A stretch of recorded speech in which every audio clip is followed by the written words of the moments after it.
So let's go over the ingredients that we're going to need today. We're going to get a piece of steak. I've done this very thin, so that'll cook just a little bit faster, but you can use a New York on this easily. That'll increase the time that you're going to saute it, and will also increase the time that you need to bake it. All right, we have some tarragon here. We're going to use, this is our only fresh herb that we're going to use today, and that's going to go with our zucchini. We're going to take the zucchini and we're going to cook it with onions and garlic. And then we're going to take a tomato and some artichoke hearts and put that in there. There's going to be some butter, some white wine in addition to that.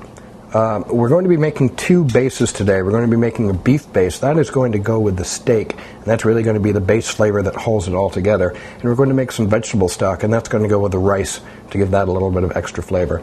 So we will need rice for that. We'll need about a cup. And inside of that, we're going to be putting an entire can of black beans, also with some garlic and onions. We're going to be using some cumin and cayenne powder with that. We're going to need salt and pepper, some olive oil, some Dijon mustard, some Worcestershire, and sour cream.